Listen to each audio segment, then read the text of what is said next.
আসসালামু আলাইকুম প্রিয় শিক্ষার্থীরা, আশা করি তোমরা অনেক ভালো আছো। তোমরা আমাদের ফেসবুক গ্রুপে যুক্ত হতে পারো, যেখানে তোমরা তোমাদের হোমওয়ার্কগুলো বন্ধুদের মাঝে পোস্ট করতে পারো এবং শিক্ষা বিষয়ক যে কোনো সাহায্য চেয়ে পোস্ট করতে পারো। গ্রুপের লিংক কমেন্ট বক্সে দিয়ে দেওয়া হলো। আজ আমরা বাস্তব সমস্যা সমাধানের সহজ সমীকরণ এ অধ্যায়ের অনুশীলনের 1 নম্বর যে ছকটা রয়েছে এটি পূরণ করব।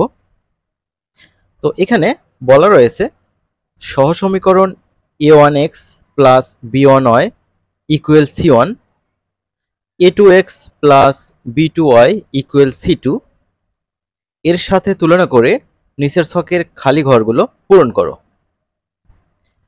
তো চলো আমরা এটি 1 নম্বর থেকে শুরু করি।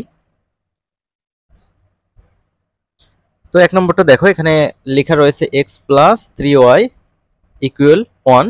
তারপর দ্বিতীয় যেটা দেওয়া আছে সেটা হচ্ছে 2x প্লাস 6y ইকুয়াল 2। তো প্রথমে আমরা a1 বাই a2 বের করব। প্রথম সমীকরণের x এর সহগ হচ্ছে a1 আর দ্বিতীয় সমীকরণের x এর সহগ হচ্ছে a2।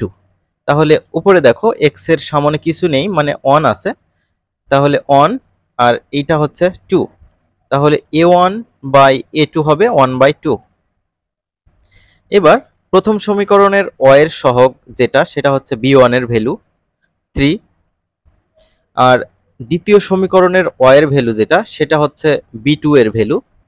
তাহলে b1 বাই b2 করতে হবে 3 বাই 6। তাহলে 3 দিয়ে কাটি, 3 একে 3, 3 দুগুণে 6, নিচে উপরে থাকে 1, নিচে থাকে 2, এই হচ্ছে 1 বাই 2। এবার c1 বাই c2 করতে হবে, এই হচ্ছে c1 আর এই হচ্ছে c2, তাহলে 1 বাই 2। তাহলে আমরা দেখতে পাচ্ছি এখানে a1 বাই a2 যা, b1 বাই b2 তা, c1 বাই c2 ও তা। তাহলে অনুপাতগুলোর তুলনা এরকম হয়ে গেছে, a1 by a2 equal b1 by b2 equal c1 by c2।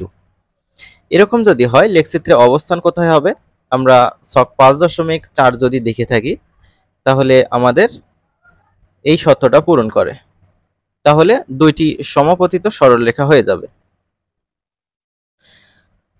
তাহলে দেখো সেটি লেখা হয়েছে দুইটি সমাপতিত সরলরেখা। এটা একটু বোঝার জন্য আমি উপরে নিয়ে যাই। এই তো দেখো দুইটি সমাপতিত সরলরেখা হচ্ছে এই যে এরকম, একটার উপর আর একটা পড়বে, তখন অসংখ্য সাধারণ সমাধান থাকবে। তো এরকম হলে কি হয়? তখন হচ্ছে অসামঞ্জস্য হয় না, তখন সামঞ্জস্য হয়। তাহলে আমরা সেটিও লিখেছি, সামঞ্জস্য এবং অসংখ্য সমাধান আছে। এবার আমরা 2 নম্বরটা দেখব। 2 নম্বরটা দেখো, 2x minus 5y equal 3, x plus 3y equal 1। প্রথমে আমরা a1 বাই a2 বের করব। প্রথম সমীকরণের x এর সহগ হচ্ছে a1, দ্বিতীয় সমীকরণের x এর সহগ হচ্ছে a2। তাহলে দ্বিতীয় সমীকরণে x এর সহগ হচ্ছে 1, তাহলে আমরা কি লিখতে পারি? 2 বাই 1, দেখতে পাচ্ছ 2 বাই 1। প্রথম সমীকরণের y এর সহগ এটা হচ্ছে b1 মাইনাস 5, আর দ্বিতীয় সমীকরণের y এর সহগ এটা হচ্ছে 3b2, তাহলে মাইনাস 5 বাই 3, মাইনাস 5 বাই 3। এবার আমরা c1 বাই c2 করব, এটা হচ্ছে c1, এটা হচ্ছে c2, 3 বাই 1। তাহলে আমরা কি দেখতে পাচ্ছি? a1 by a2 not equal b1 by b2, তাহলে এটা আর এটা সমান নয়। এরকম যদি শর্ত আসে তাহলে দুইটি পরস্পরছেদী সরলরেখা পাওয়া যাবে এবং সামঞ্জস্য হবে, আর একটি মাত্র সমাধান আছে। তাহলে এটা কোথায় আছে? ছকটার দিকে একটু খেয়াল করো। এই তো এখানে দেখো, a1 by a2 not equal b1 by b2, এরকম হলে দুইটি পরস্পরছেদী সরলরেখা হবে, একটি মাত্র সাধারণ সমাধান হবে আর সামঞ্জস্য হবে। এই তো দেখো সরলরেখা দুইটি ছেদ করলে, এই দেখো দুইটো সরলরেখা একটা বিন্দুতে ছেদ করছে, তার মানে এই বিন্দুর স্থানাঙ্কই হবে আনসার। এবার আমরা 3 নম্বরটার দিকে খেয়াল করি। এখানে আছে 2x minus 4y equal 7, x minus 3y equal minus 2। a1 by a2 করব প্রথমে, এই হচ্ছে a1 আর এই x এর সামনে আছে হচ্ছে 1, তাহলে 2 বাই 1, এটা হচ্ছে a1 বাই a2, এটা হচ্ছে b1, আর এটা হচ্ছে B2। তাহলে উপরে আছে হচ্ছে -4, নিচে আছে হচ্ছে -3। মাইনাস মাইনাস ক্যান্সেল হয়ে যায়, উপরে থাকে 4, নিচে হচ্ছে 3। তো এই 4/3 আমরা এখানে লিখেছি। C1/C2 7/-2, তো সেটি আমরা এখানে লিখেছি। 7/-2 যা কথা, -7/2 যা কথা, এই যে সামনে মাইনাস থাকা একই কথা, কোনো সমস্যা নেই। এখানেও হচ্ছে A1/A2 নট ইকুয়াল B1/B2।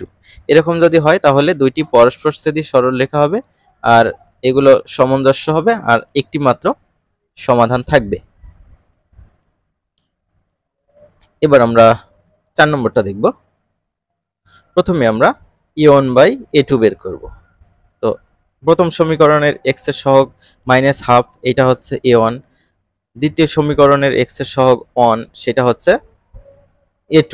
তাহলে A1/A2 -12 ভাগ 1 করলে -12ই হয়, সেটা আমরা এখানে লিখেছি। তারপর B1/B2 করতে হবে। y এর সামনে মাইনাস আছে, তার মানে -1, y এর সামনে -2 আছে, তাহলে উপরে হচ্ছে -1, নিচে হচ্ছে -2। মাইনাস মাইনাস কেটে যায়, উপর নিচে থাকে হচ্ছে হাফ। তো এই হাফ এখানে লিখেছি। এবার C1/C2 করতে হবে। 0 ভাগ 1, তার মানে হচ্ছে 0। A1/A2 not equal B1/B2। একইভাবে তাহলে দুইটি পরস্পরছেদী সরলরেখা, সমঞ্জস, একটি মাত্র সমাধান আছে। তো এগুলো আমরা কোথা থেকে নিয়ে আসছি? বইয়ের মধ্যে কিন্তু ছক 5.4 আছে, এটা দেখলেই তোমরা বুঝতে পারবো। একটু বই পড়তে হবে, বইয়ের লাইন বাই লাইন পড়তে হবে, আর এখানে যে চিত্র 3টা দেওয়া আছে এটা একটু দেখতে হবে। তো আশা করছি তোমরা এটি বুঝতে পেরেছো। আমরা পরবর্তীতে যে কাজগুলো রয়েছে 2 নম্বরের, সেগুলো আলোচনা করব ইনশাল্লাহ।